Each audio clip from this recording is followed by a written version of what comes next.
A quick warning before we begin. This story contains a miracle.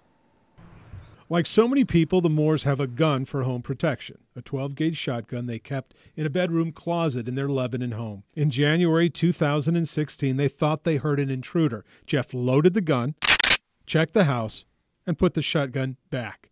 He thought it was unloaded. Fast forward to April 29th. Jeff and Michelle run out for a quick bite to eat. They leave 11-year-old Dylan and 10-year-old Carson at home. They will only be gone an hour.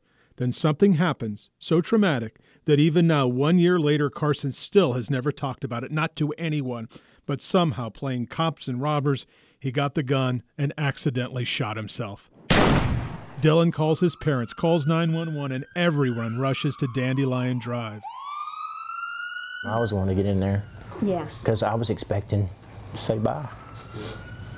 I mean, we're talking about, you know, a 12-gauge. 250 BBs. But the Moores were not allowed to see their son. Paramedics were afraid that Carson would get upset and bleed faster. The unexplainable truth was he was calm the whole time, sitting there with a catastrophic 12-gauge shotgun wound and answering questions. All the way on that long ambulance ride to Vanderbilt, Carson never even cried. There was something there that we connected in some way. And we all have that one patient that sticks with us. And I think Carson is my one patient that will stick with me.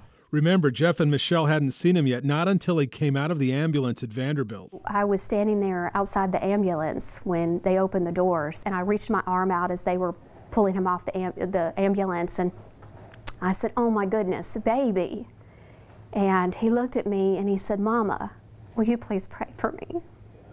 A few days earlier, Carson had announced to his mother that if someone's in a really bad situation, they just need to pray. That's what Mom did during Carson's entire 6-hour surgery. Sit in the waiting room, praying and praying.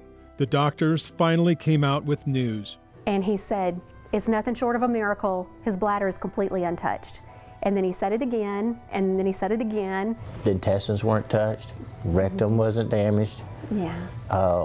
There were a number of things. Colon wasn't touched. I mean, you know, I've seen x-rays afterwards, you know, when we've been back to get other things done, and I see the BBs everywhere, but nothing's been hit. When you have something like this happen, and then your parenting comes into question even, and you're just attacked from all angles.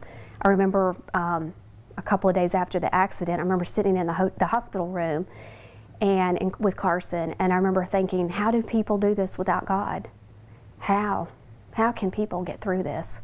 Because you think, how can I live another day? Romans 8:28 says, a close family built on a foundation of faith, for good to them that love God, but also lifted by good news. To His purpose. Keep in mind here, as bad as this all started, I've never seen that before. It just got better. Not only is Carson walking, his colostomy bag is gone. He is a normal 11-year-old boy. That was awesome. With a big scar. It wasn't one miracle, it was a dozen. He came home in a wheelchair. It was very difficult to see my son not be able to walk and have to have a walker. And so, you know, I think about that. Well, what if that would have been his permanent state? Would we be doing so well? You know, because when things are so well, it's a lot easier to be able to, you know, kind of rally together. And I don't know the answer to that. What I do know is that we're so grateful for the miracles. You're gonna blame yourself. You're gonna torture yourself for the rest of your life if he has any problems, because I mean, you feel responsible because he's yours. So, but he's back to normal as he can be. I am the boss. The Moores say you always hear God will only give you what you can handle. Not true, they say. God handled this for them because they couldn't do it alone. Dennis Ferrier, Fox 17 News.